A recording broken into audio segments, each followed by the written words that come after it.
Welcome to Tailboard Talk, a fourth shift fitcast. The mission of Tailboard Talk and the fourth shift fitness is to educate and train fire service personnel to increase durability and decrease the potential for injuries and their associated costs. My name is Chris Morella, owner and founder of Fourth Shift Fitness. I'll use my experience as a personal trainer, strength coach, and 15-year veteran of the fire service to deliver tips, tricks, lessons, and information specifically geared towards the health and wellness of firefighters and paramedics. Each episode, you'll leave with immediate deliverables that will improve performance and resilience and keep you in the fight through your career and into retirement. Let's get into it.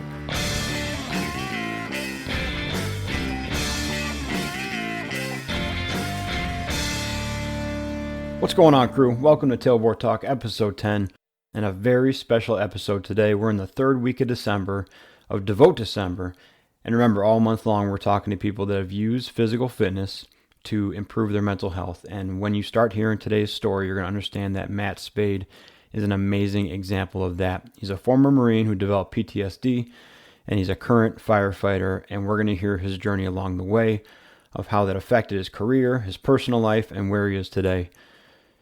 You may have also noticed that is part one of two, and when you start listening to it and you start hearing a story, you're going to understand how this could be 5 parts. It could be its own book. It could be its own movie. And I'm just so happy and so honored that Matt was willing to talk with us. So let's just jump right into it. Episode 10, Matt Spaid. Matt, I appreciate you talking to me, man. I think this is going to be a pretty awesome episode, a pretty awesome conversation. But you said that you only told this story like in full one other time, right? You only had like one other time you only ran Right. through it from start to finish. When was that? Oh man, that would have been like 2015. Yeah, 2015 was back when I last told it all. And where were you when you told that story? Like the first time you ran through it from beginning to end for somebody, where were you? Right. I was at Camp Hope. It's part of the PTSD Foundation of America. They provide residential and treatment services for veterans, and they've opened it up to first responders now as well. So, and that was how many years after the military? That would have been 5 years after the military. I got out in 2010. Okay. All right. So let's go back to military then, because I think that's obviously an enormous part of your story. So Right. why don't you just jump in from wherever you think is appropriate in your military life, and then we'll just go from there, man. Okay. So I joined the Marine Corps in 2006, right after high school. Basically, signed my papers as soon as I turned 18. I went infantry and ended up being a part of 3rd Battalion, 4th Marines, Lima Company, and did 2 deployments, one to Iraq and one to Afghanistan. We trained like crazy. I mean, I was barely ever home, especially in between the deployments, like prepping for Afghanistan. I was maybe home for a total of like a month. The rest of the time I was out training. Anyways, so I did 4 years as a grunt. The deployment to Iraq, the war was kind of winding down over there. It was mainly hearts and minds. Afghanistan was a lot different. We were deployed to the city of Nowzad, which at the time when we went was considered one of the hottest AOs or area of operations for non-military people. And basically it was a almost a training ground for the Taliban. They had one side and coalition forces had another, and it was just kind of this constant back and forth battle. And when we were there, we went past where they had set up what was considered like an IED belt.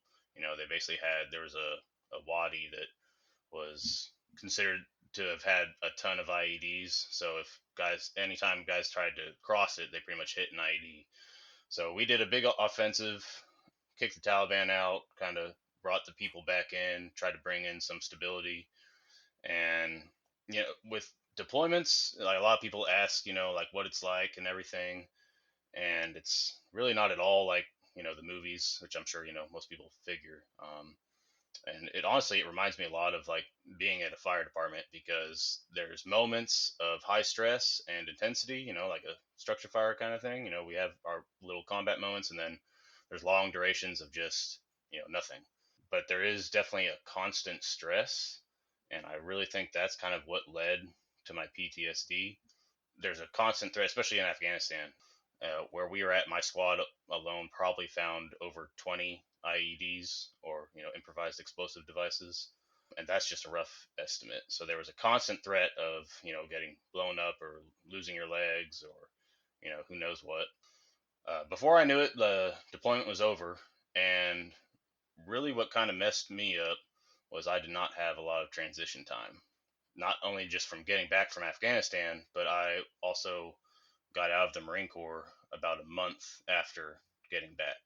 So it's like I went from being in Afghanistan in a combat zone and being on high alert all the time to all of a sudden I'm not even in the Marine Corps, I'm a civilian. And it was a very difficult transition for me. And I was definitely starting to recognize that I was having some PTSD problems.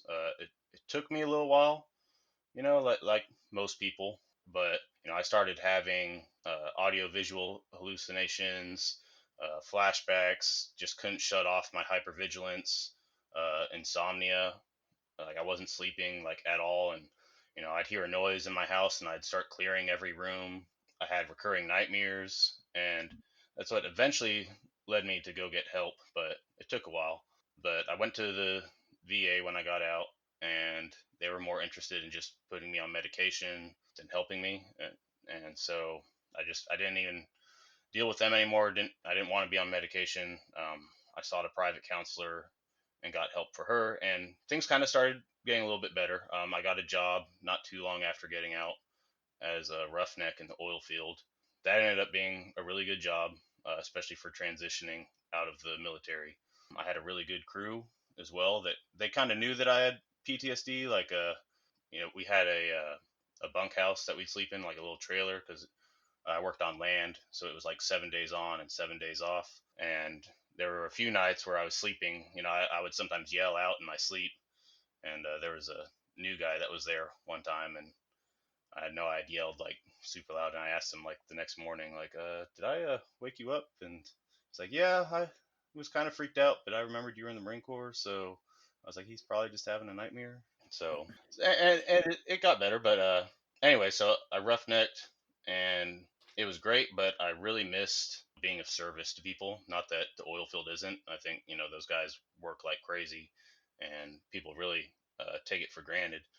But I miss being a public servant, basically. So So when you came back and you realized you were kind of in a tough spot, is this before you had your children? Did you just have a wife? Were you dating? What was your family situation like when you came back? yeah, this was before kids. We were married though. I got married young.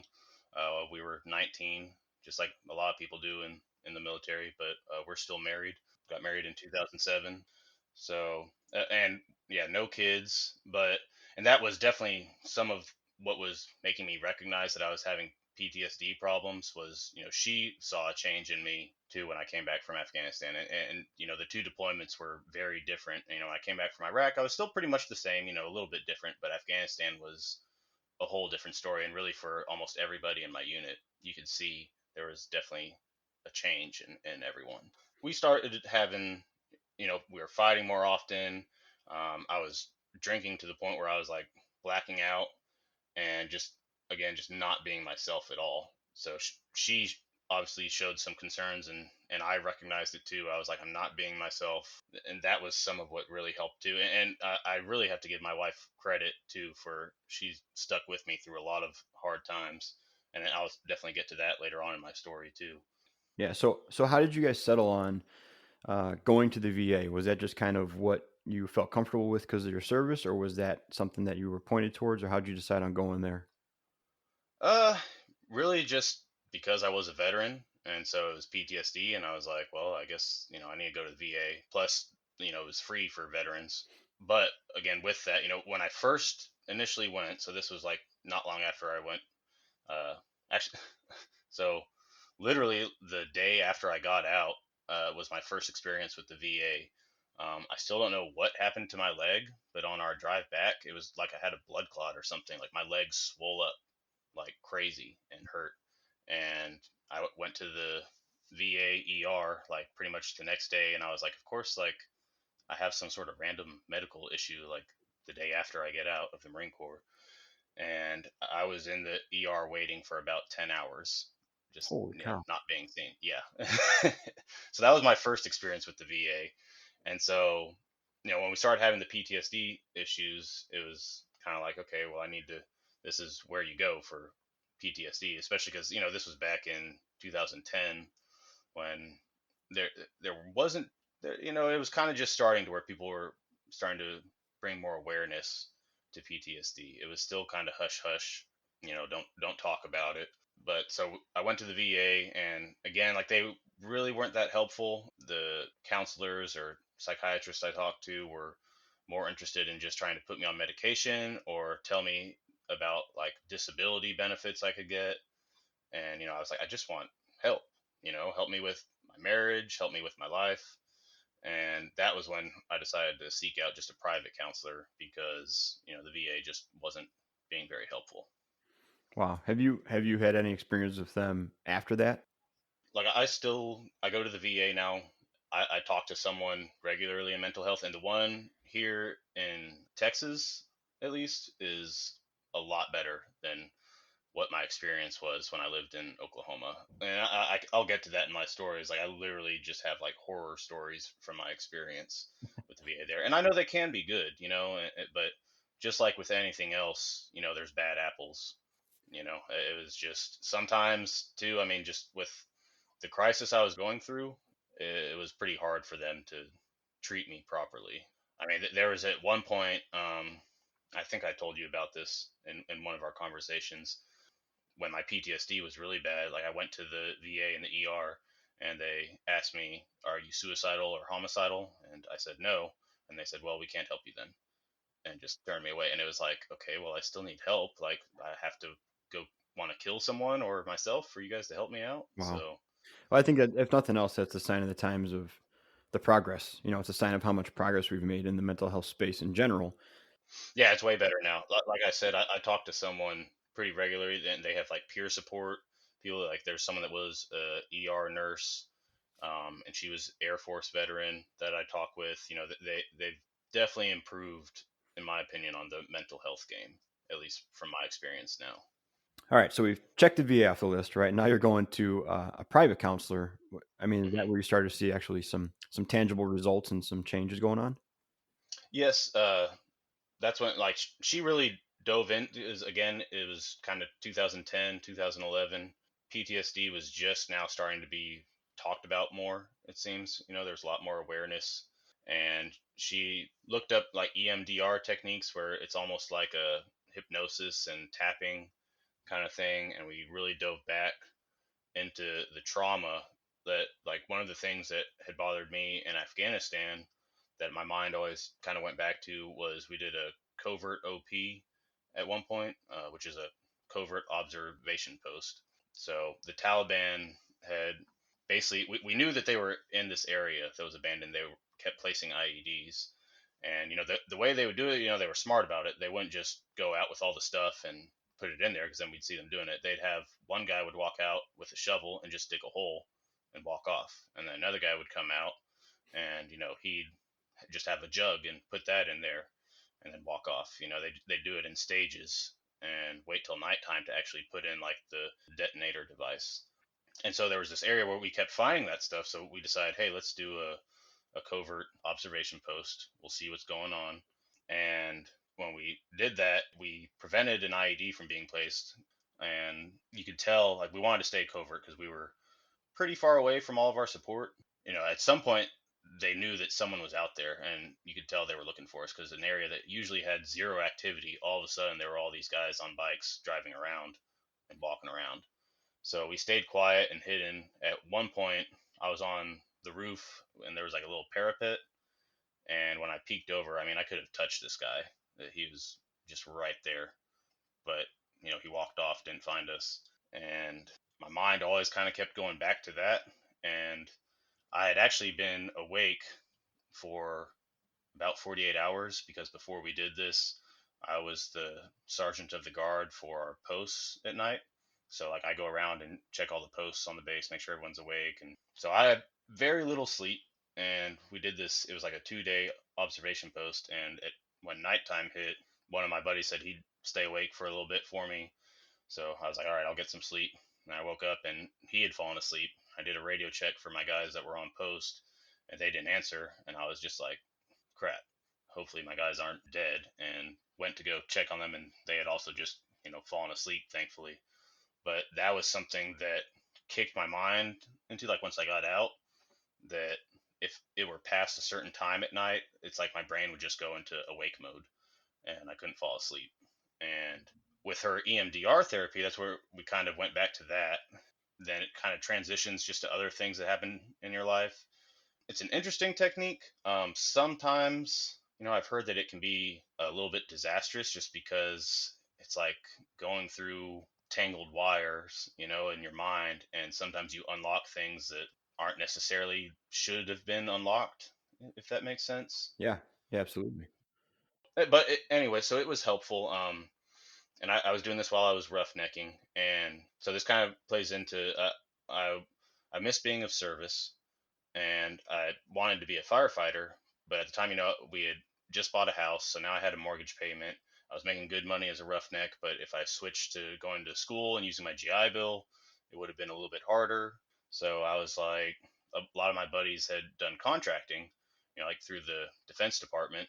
So I sought out a company that a lot of my buddies had worked for, Triple Canopy. I got approved to go to their training. It was in Louisiana. So I quit roughnecking, went and did this contracting gig, and it was for a contract in Iraq. And my plan was basically I'll do this year-long contract, make a good amount of money, pay off my house, and then go to school to be a firefighter, and then just be like set for the rest of my life pretty much. So I did their training, and while I was there, that was when my PTSD started to resurface again. And I don't know if it's just, being around other veterans and then, getting back in that combat mindset because, they were like basically just dusting off the cobwebs for us. We had to do our shooting on the range and different security patrols. It was kind of like Secret Service meets the military kind of training. Anyway, so we had a day off there one time where a bunch of us went out and basically, drank a lot. And I had something spark my PTSD, and I had called my wife, and I was just like super angry, and I was like, oh, I don't know where I am right now. Like I want to leave. I want to go back home. Everyone's pissing me off. I was like, nobody cares about my buddies that died in Afghanistan. It was just kind of a bad night. And the next day we were back in training, and like everybody was basically like, man, you need to go get some PTSD help. Then from then on, I was kind of known as like the PTSD guy. And I was like, oh, great. Like, this is awesome. Anyway, so I finished the training, and this was actually, so the contract was for Iraq. And what had happened was this was right when the army was pulled out of Iraq.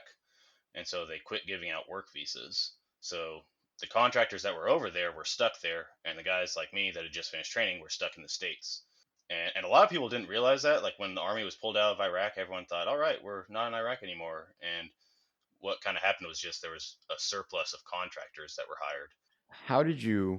So first of all, did you run this contracting job by your counselor? And then the second one was, how did you convince your wife to let you go back into the service at this point? Yeah, that's. Uh, I honestly don't remember if I ran it by my counselor. I probably did, because I'd see her pretty regularly, and I'm sure we kind of talked about it just because of like having PTSD and going back into this. It was definitely risky, and of course, again, I'm going to Iraq. It's definitely risky. And my wife, I'm sure she was worried about it too, especially after I'd had that bad night. But, it was kind of like, I do this for a year. I've done deployments, she's been through them. And I was like, I'll just do this for a year. We'll make some good money, pay off the house, and then I'll be a firefighter. That was kind of the plan. So she was on board with it. Sure. All right, so you're stuck here, right? So now what's next? So, yeah. And it ended up kind of being a blessing in disguise. So yeah, I was stuck. They gave me like a retainer pay just, to kind of hold off. They weren't sure how long it would be until we got work visas. And this was really when I got to explore more help and options for my recovery and PTSD. And I remember a conversation I had with my counselor where she was like, this is a great opportunity for you. You can, really start to find yourself. You've been so busy with the Marine Corps and roughnecking and constantly working, take a break for a little while. So that's when, I had been doing CrossFit, on like the main site back when you used to go to CrossFit.com and look up the workout of the day. So it was still pretty new. This was like 2011. Found a CrossFit gym, started doing CrossFit, and I immediately loved it. I mean, I started doing it in the Marine Corps, kind of. At the time, I thought CrossFit was really more of like a strongman kind of thing, tire flips and stuff like that. But I discovered there was much more to it. So I started doing CrossFit. I started meditating and doing yoga, and just really got a chance to help myself. And going into that CrossFit gym was such a new experience for me, just because with my PTSD, I hated going anywhere that was crowded or new people or noisy. And, that's basically what a CrossFit gym is full of. So it kind of helped me push through that, just because it was an environment where you're lifting weights and it's fun. Everyone was very inviting and friendly. And I was also able to just socialize and kind of just work through a lot of my trauma by joining this CrossFit gym. The CrossFit gym that you found, did it have a number of other veterans there too, or were you kind of the flying under the radar and just kind of keeping a low profile as you kind of found this thing that you could jive with? Yeah, there were some guys that were still in the military. They ended up being my best friends now. One was Navy and one was Air Force. And I think, the only, well, no, there was one other Marine veteran, but he was one of the coaches there. He was a Marine. And I was really kind of the only combat veteran that was there. So, and I was quiet about it. I don't like bringing it up that much, or, being boastful about it. So I was going to this CrossFit gym, and eventually started coaching. And I was still on this retainer. It had been like maybe 4 months now. And I was like, well, I guess I'll at least just start school, so I'm doing something more productive instead of just sitting here and, working out, which was still nice. I started going to school to pursue my associate's degree in fire municipality. And it was just, a couple of online classes to start with. And now had hit about 6 months where, I was still waiting. And they told me that they had to end the retainer. And so they understood if I, got another job or something like that. And they said they should be getting visas soon, though. So, it was kind of up to me. So they ended the retainer, and I was like, man, what do I do now? So I went back to roughnecking. And of course, literally my first day, they called me and were like, hey, we got the visas now if you want to deploy. And I was like, man, like 6 months have already gone by. I've started school. I got a new job. And I was like, I think, the contracting thing just wasn't a good idea. And I only roughnecked for a month. After that, I was just like, I'm not getting stuck in this again. And that's when I was like, you know what? I'm just going to sacrifice, stay on a tight budget, and start going to school full time and coaching on the side. Everything was pretty good for a while. While I was going to school, I was still pursuing fire departments. Because someone told me, like, even though I didn't have all my certs yet and was going to school, like, just do it and get the experience. And also, you might get lucky and just get hired. Applied probably like 5 or 6 departments and just wasn't ever able to get my foot in the door. Some people are pretty lucky with this job, and just like that first interview, bam, they get hired. And that was not the case for me. But it just never seemed to quite open up for me until I eventually got hired. It was a small combination department, but I finally got my foot in the door in the firefighting world. And the pay was extremely low, but I mean, I couldn't have been happier. It was my dream job. Like I said, it was a small combination department. I was one of the full timers, and it was kind of weird. Like, we worked admin hours Monday through Friday, 7 to 4. And so I'd usually coach in the evenings. And I had about a 45-minute to an hour commute to this place. And this department really needed help because the call volume was really high for its size. My days usually kind of started with waking up around 5, driving to the station. And I was kind of, unbeknownst to me, I was really overworked there. And I thought it was just because no one had like the work history of me. I was in the Marines and roughnecking, so I knew how to work hard. But I was in charge of, like, I was kind of the maintenance guy for the department too. We had 7 apparatus that I was basically in charge of for, like, little things. I did oil changes. If a pump was broken, I did what I could to fix it. Lights, stuff like that. I was also became the training officer, which ended up being good. Like I got my instructor one. I started an academy for the volunteers there, and I put on an extrication class. And this ended up being another just kind of blessing in disguise. A part of my story is a wreck that involved one of our police officers, and that was really what sparked my PTSD again. So we had a new firefighter. We had added someone. He had been with us for about 2 weeks. Our shift started at 7.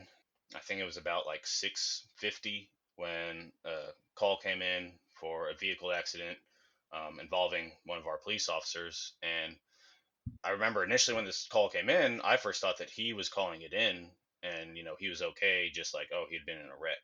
And he came up to the station pretty frequently. We were good friends with him. And so anyway, so we drive the engine. First, the intersection came in was wrong, so we looked a little further south and found him. Basically what had happened was he had gotten T-boned by a garbage truck on the highway. I think he was coming across, and the garbage truck was going north and came over a hill and just nailed him. And they were in the side of the road. I told my driver, just set up cones and get the tools ready. I walked up with my Halligan and just to kind of see what was going on. And that's when I realized, like, it wasn't just he called it in and was fine. I mean, he was leaned over, his legs were mangled up in the vehicle, like they had just become one. He was had like agonal breathing, and we eventually got the door, and we're mainly assisting the ambulance just with stabilizing him because he was not in good shape at all. And it's still just me and one other firefighter. And in the back of my mind, like I'm thinking more help's on the way. It was before our shift had started, but the chief should be in soon. They'll know there's a wreck. It should have been toned out, especially because it's involving one of our police officers. Well, like every single police officer is pulling up on scene. So once we got him stable, me and the other firefighter worked to cut him out. We originally tried just hooking up a winch to pull his car apart from the garbage truck, but it was like raining and had been muddy. Plus, because the two vehicles had basically become one, we're not pulling it apart from a garbage truck. We can't do that with a winch. So got the tools out, started, just taking the roof apart. Another guy that was on a wrecker crew started trying to work the brakes on the garbage truck because they had gotten locked up, and that was some of why we couldn't separate them. Eventually, the wrecker truck that had shown up pulled the garbage truck free from his car, and we were able to get in and just do a dash lift to get his legs free and get him out. And by this time, it had been about an hour, but we got him out and got him loaded up on the bird, and we weren't sure if he was going to live or die.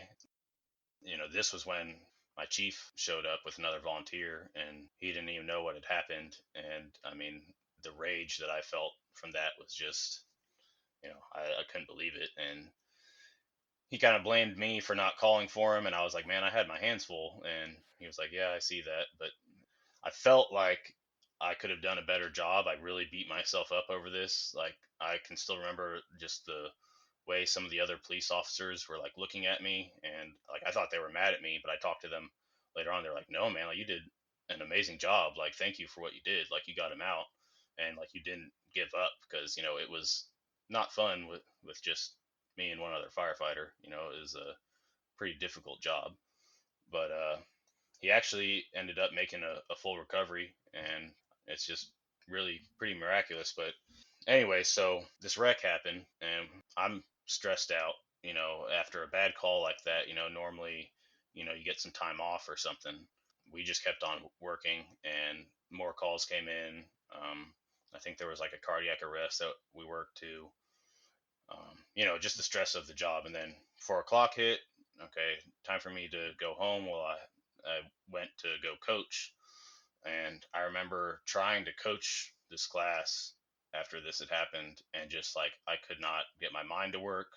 I had to ask a friend that was a coach, like, man, can you take over the class? Like, I had this wreck and I can't think. And he did. So, I went home and tried to kind of decompress, from it all. It was just really stressful, and I felt pretty alone through all of it, just because we were such a small crew. There was me, the chief, and two other firefighters. And I was back at work the next day, working this schedule the whole Monday through Friday, 7 to 4 thing. I didn't get those. Right now I work 24 on, 48 off, so I get 2 days to recover. With this, it was just constantly going back, and sometimes I get called in at night or on the weekends too. It just went back to the job. I remember just being extremely angry, mainly at my chief for not being there, and he kind of made it seem like it was my fault, kind of thing. And just I was constantly saying like, man, I should have been faster. Like I can't believe it took me an hour to get him out. Really beat myself up over it. Time kind of went on though, and I was just so busy. It was hard for me to like go see a counselor more regularly. So things just kind of started adding up and spilling over. I started having nightmares again, and I was getting back into this combat mindset. Not only did I have PTSD from the Marine Corps, but now I had it as a firefighter. And I remember every time after that wreck, like driving past the tire tracks where the wreck was, and it was just a constant reminder. So stress started piling up, and there were a lot of bad practices going on at that department. Basically, there were a lot of safety issues and other things that I was really concerned with that I tried bringing up and resolving, and it kept getting to a point where if I kept bringing it up, it was basically I'm going to lose my job, Hmm. and or just stop bringing it up. And so I ended up losing my job. So I was no longer a firefighter, and that just crushed me. It was so much of a part of who I was, and I had worked so hard to become a firefighter, to have it just taken from me like that. And it was like I just felt so alone then after that. And this was just that was the start of the train wreck of my PTSD getting really bad. Everything started kind of just spiraling out of control, and I kept up with my fitness. I was still coaching. I told the guy like, hey man, I may be coaching a little more right now, but due to all my stress, though, it was not good. I was not in a good place. I ended up quitting that gym, and then I felt really lost because now I didn't have my gym with a lot of my friends and support, and lost my fire department. It was just I was really a mess, and I can remember trying to go in and Hmm. still work out. Like I still have this vivid memory of when I was trying to I was like, I'll just do some bench press, pretty simple. And I can remember like laying on the bench and grabbing the bar, and it just being so shaky with like no weight on it. And it's just I was like, what is wrong with me? Like I couldn't function. You're just totally fried. Yeah. Wow. And so let's just be clear though, for the record, this was a wrongful termination, and it eventually was ruled in your favor that you were wrongfully terminated. Correct, yeah. And it's not like that was fun. It was kind of like my counselor put it well, of like it was like getting a divorce with the city, that I loved and cared about. And I was like, yeah, that is kind of what it felt like, because I didn't want to hurt the city at all. I loved that city, and then to just all of a sudden like poof, be gone. This was when my PTSD just started really wreaking havoc on Hmm. me. So I was going to my counselor. I was trying to work out, do all the right things, and I had a moment where I got an email.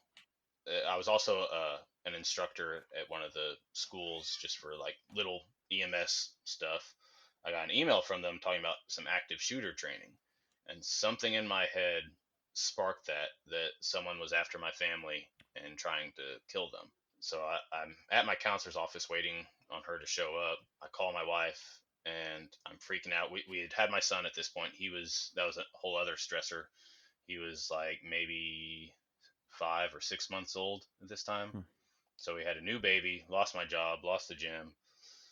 Everything's just like going to hell. And get this email, and for some reason in my head, I think someone's trying to hurt my family. Call my wife, freaking out. I'm telling her to go to a fire station. She'll be safe there. And she's like, what are you talking about? Like, I'm not going into some random fire station. Like, I'm fine. And I can still remember, I was in the Marines. I can get really loud. And I remember just saying, go to the fire station now. And when I yelled now, it was just like I felt like it was a sonic boom. And this guy that worked at the counselor's office kind of came out and he was like, "Hey, is everything okay?" And I was like, "Yeah, I have an appointment and she's running late." And she came pulling in then. And this was one of my first psychic breaks. Like, I was crying, couldn't put words together. I was connecting dots that like weren't there. I was paranoid. I thought people were following me. Some of like my training as a contractor, when I'd be driving around, I was thinking people were in like a Mm. security convoy kind of thing. So, I again, like, just couldn't drive. She called my dad and was like, "I think he needs to go to the VA.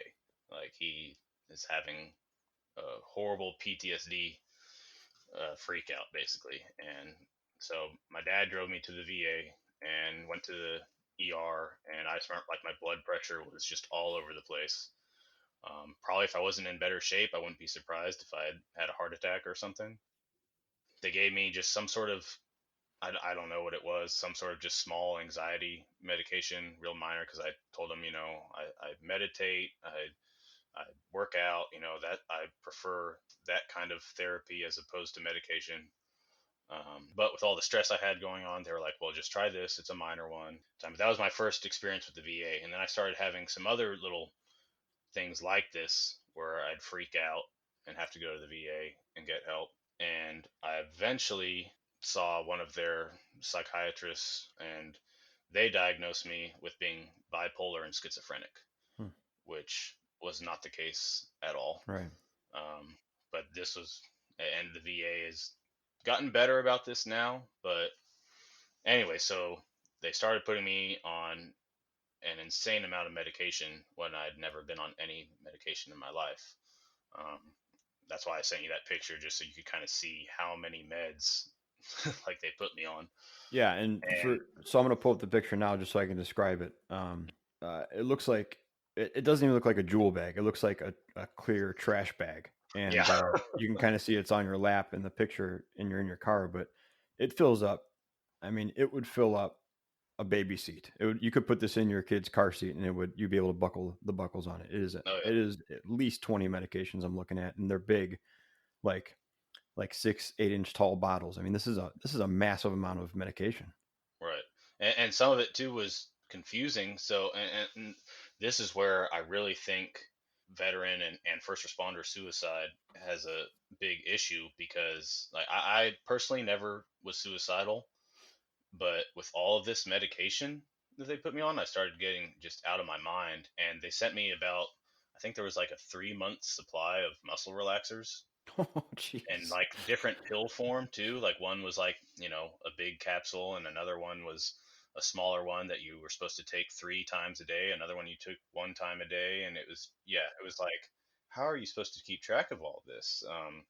In between all of this, I was still pursuing to become a firefighter again. I actually started coaching at a different gym, and I got hired by another department. It was about 2 hours away, but I had a good resume. They kind of saw what had happened to me and were just like, "Hey, these things happen.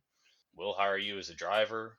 And I thought, okay, cool. Like, yeah, it was stressful, but things are getting better. Still kind of put my issues to the side and coach. Coaching was a big part of my life too, and just fitness in general. And I still think that's a huge part of why things didn't get so much worse for me. I remember still like times that I couldn't sleep. Start, I'd go run laps, or I'd go swim laps at the local Y. And, I just stayed on top of my fitness. Instead of like trying to do a bench press, that I decided like, well, I'll just deadlift. I'll just grab something and pick it up. That's, I don't have to think that much about that. Right. Um, Even though that actually is very taxing on your central nervous system. But anyways, I was trying to Yep. keep things simple, stay on top Right. of it, and my mind was still just really out there. And it just got worse because, when you're not bipolar or schizophrenic and you take the medication for it, it basically makes you bipolar or schizophrenic, you Wow. know? So I started hallucinating. I started being incredibly paranoid.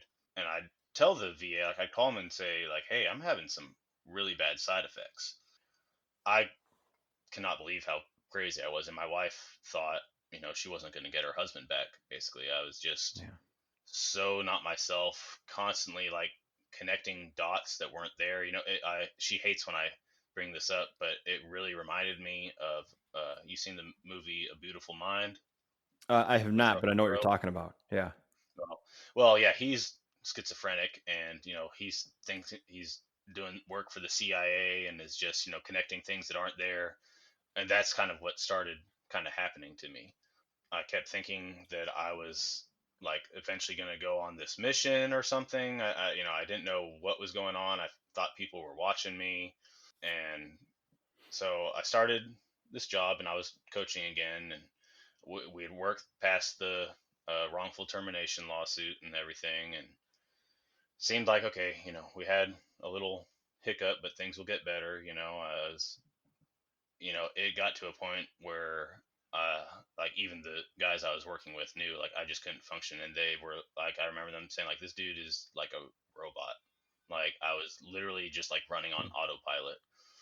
And I can remember after one of the calls I ran with them, like some of the guys were crying or like had tears in their eyes, and I don't know if there was something else or if it was just because of them watching me basically just fight through this, try to like, I gotta keep working, and they were just like, dude, this poor Hmm. guy is like about to just have a breakdown. And it's basically what happened. I was on shift, and um, I thought someone was either trying to kill me or someone was just watching me. Like I didn't know what was going on. I kept asking guys like, what's going on, and they didn't know what I was talking about. Anyways, I sat down with my captain then, and I was like, I'd gone to the VA. They put me on medication, and I think that my brain chemistry is getting really messed up from it. And they were all kind of like, "Yep, that makes a lot of sense now." So I was like, "I think I need to go to the hospital." They're like, "All right, yeah, go to the hospital." So I was like, "Well, I think I need to go to the VA because there was a hospital in town." And they're like, "Yeah, go to the VA.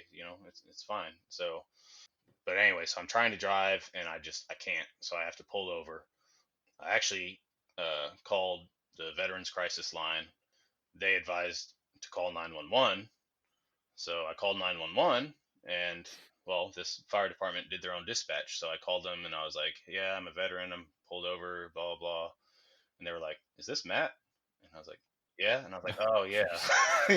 You guys do your own Yeah. dispatch. So they came and uh, got me in the ambulance, and I was just sitting, and it's like I would feel calmer, when I was in the ambulance or just at work kind of thing. It was again, like they took my vitals, and my blood pressure was everywhere. Anyway, so I'm in the back of the ambulance. They don't really want to take me all the way to the VA, so and they said it's probably better if they don't. So they called my parents. My mom came and picked me up, and this is when things just got really bad. So as she was driving back on her stereo, it said no audio, and for some reason in my head, I thought that meant I can't talk. So I stopped talking. I would only use hand and arm signals. My mom is extremely worried about me at this point, and my dad too. I get to their house, and I, go into their guest room, and for some reason I saw some sort of note that made me think I need to clear out the closet. And I emptied out all of their stuff in the closet. I'm thinking people are watching me with cameras or whatever.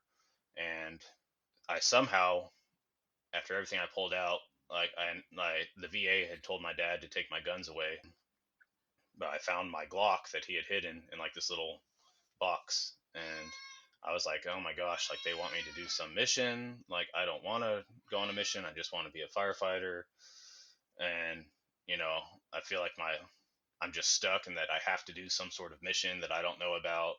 Like what's going on? I eventually fall asleep though, and wake up, and my dad's taking me to the VA. And I have my gym bag with me. I have a gym bag like everywhere I go. So take my gym bag. We go to the VA. I'm still not talking. Something triggers in my mind of where I have to get out of the car as my dad gets to the hospital, and I have that mindset from when I was working for Triple Canopy that I don't know. I felt like there was like a convoy of people like surrounding me, kind of thing. Like I was in some sort of security detail that I didn't really understand. Anyway, so I walk into the VA and I'm kind of following people. I remember like based on their shirt color, just crazy, out of my mind. I eventually like set my gym bag down somewhere, and then I'm wandering off, and my dad finds me and he says like, they're really concerned about you. You left your gym bag and they think there might be like a bomb or something in it. And I'm like shaking my head like no, like I'm still not talking though. The And next day, yeah, this is the next day. you're still on no audio, huh? Still not talking. Wow. Okay. It lasted for a while. So Wow. anyways, I get in. They eventually kind of put me in one of the like psychiatrist offices or something, and I'm still just not talking, using hand and arm signals. Basically, like they'd ask me yes or no questions. I ended up going up to their top floor where their like inpatient center is, and at this point, I think my life is over. I remember just like laying on the floor crying and just wanting to hold my son, and uh, eventually some other older veteran like helped me up and talked with me, and I'm still out of my mind. I think I would talk a little bit to the veterans, but I mean, and veterans. So there's a kind of funny story in this too, where there was a little group of them that said that no one would pay attention to me unless I ran down the hallway naked. And so you can probably guess what I did. I was like, well, I guess this is what I have to That's what it do. So takes. stripped all my clothes off, went running down the hallway naked, jumped up and down a few times, and ran back to my room. And the nurses, they came back and they were like, "Did you just run down the hallway naked?" And I was like, "Yeah." And they're like, Did they tell you to do that?" And I was like, "Yeah, they said that was what I had to do to get you guys to pay attention to me." All right. They were just like, "Don't do that again." So I was like, "Sorry," Like, feel better, got that but out of your system? Thanks. yeah, exactly. But it was, I mean, I was in there for 10 days, and I mean, I don't, it was like worse than jail, really. Like I remember they had like kind of a shower in my room, but there was like zero water pressure. They wouldn't let me have a toothbrush. It was just a really confusing time being stuck inside too. And, I felt like I was in like One Flew Over the Cuckoo's Nest or something. And they would ask me, like, they were confused because I'd talk about being a firefighter, and then I was like, but I got this new job as a driver, and they were like, well, I thought you were a firefighter, and I was like, well, I am, but the driver is like a rank in firefighting, and they talked to me about Marine Corps stuff, so I'd mix that up, and Hmm. they just thought I was crazy, and in a way I was, but I would meditate when I was in there, try to do as best I could. I actually at one point I think they thought I was just being even more crazy, but there was like a wheelchair, so I started like using that as like conditioning. Like I would wheel back and forth down the hallways, and they were like, "Oh, are you doing a workout?" And I was like, "Yeah." Oh, okay. Like, obviously, You yeah. know, Why wouldn't it yeah. be? I was like, I gotta work out. Like, Yeah. uh, So you should see and me when I don't work out, man. yeah, exactly. Well, and that's what there. A lot of time they were like, "Are you sore? Like, you need a muscle relaxer?" Like, I'm sore, but I work out. Like, I mean, Right. I don't need muscle relaxers, but Wow. so they're making me take the meds that they had put me on, and I mean, there's even one point where like I mixed up my clothes or the tags or whatever with another guy there, and they gave me the wrong medication because I thought someone was gonna like break me out of there, and I was gonna like go do this mission or whatever. Hmm. Um, Eventually, though, after I'd been in there for however many days, I was kind of like, like I don't think I'm going on a mission, and I'm just kind of stuck in here. And I wanted to go home. Like my family would come visit me every now and then. I eventually just did the whole stop taking the medication. Pretended I was taking it and just would flush it down the toilet. Wow. And I started to somewhat get my mind back. And eventually they realized like because there were other veterans that were there because I was like I want to go home. Like I came in here voluntarily. Why can't I go home? and they were just like, we can't let you leave. And part of me understands that because I was pretty crazy, but at the same time, they should have let me go home. And Hmm. I remember there were other veterans in there calling whatever advocates or congressmen or I don't know what, but they were like, hey, there's a guy in here that's like being held against his will. uh, there were some other things too that the staff did in there that I just won't go into because it was just harassment and abuse Hmm. basically while I was in there. And not all of them. There were some good ones, but there's again some bad ones too. Sure. But so I eventually got out of the hospital. They let me go once they realized, oh, this guy does have his mind right, Wow. and he's seen some of the bad stuff that we've done. Hopefully, he doesn't say anything. Like, Oh, jeez. so. Anyways, I got home and I called the chief at the fire department and I was like, hey, I'm out of the hospital now. Like, can I come back? And they were like, yeah, sorry, but you lost your job. Hmm. Which I was like, well, I understand. I'd been in the hospital for 10 days and obviously I just wasn't fit for the job. At the time, like I was crazy. So now once again I'm in this kind of pit of despair, jobless. I had also lost my second job coaching now because I tried to continue coaching, but I was so out of my mind that I missed like two classes that I was supposed to coach. First time it was by mistake, which is not like me at all. I'm very punctual, don't miss anything, but Hmm. obviously I had some stuff going on. The second time I missed it, I was just out of completely out of my mind. This was when I ended up like staying at my parents' house. They were trying to handle my medication for me, but I at some point in the night like thought there was a sniper or something in their attic. So I climbed all the way up there in the middle of the night, climbed all the way up to like where their chimney is, and they have a big attic. And it wasn't until then that I like kind of came to, and I was like, why am I up in their attic?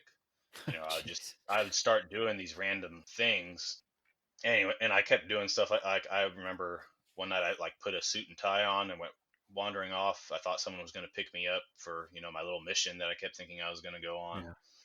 Yeah. And my parents couldn't figure out the medication either. They were just like you saw and described how much it was. Like my mom tried to do it right, but it would get messed up.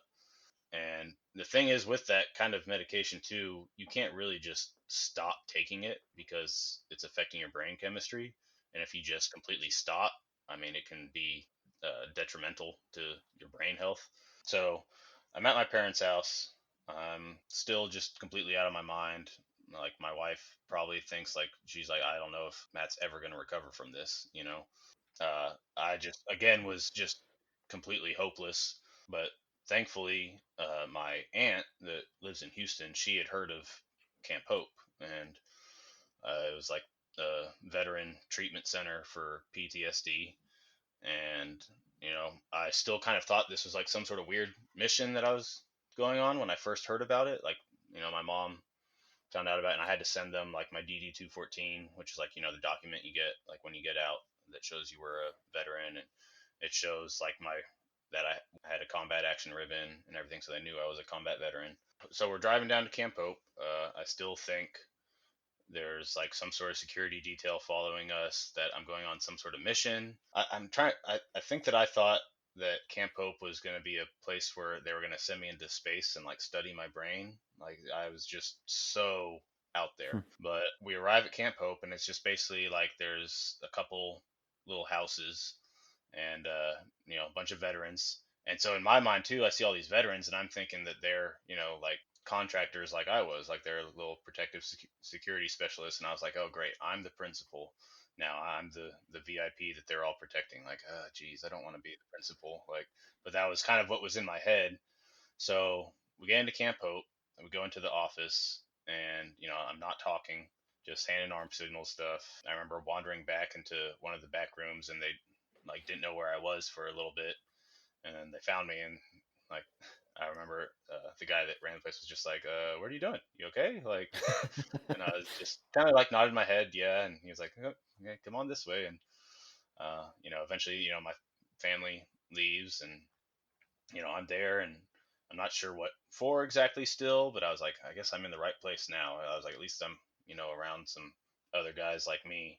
So I go back into like where the housing is, and I go into the bathroom because not like I know like some guys went back in there when they first get there, and it's like I went in there because again like I thought I was the principal, like I was someone that they were protecting. So I was like, I guess I got to go in the bathroom and wait this out until they're ready to move me. And eventually a guy comes and like knocks on the door, and he's like, "Hey man, like you okay? Like we made you a steak." And so I was kind of like a little dog, just like, "Ooh, steak." And came out, and they it was kind of like a tradition there at the time. Like, if a new guy comes in, you cook him a steak. So I remember like eating a steak, and they didn't have a bed for me yet, but I didn't care. I slept on the couch or on the floor or whatever. Hmm.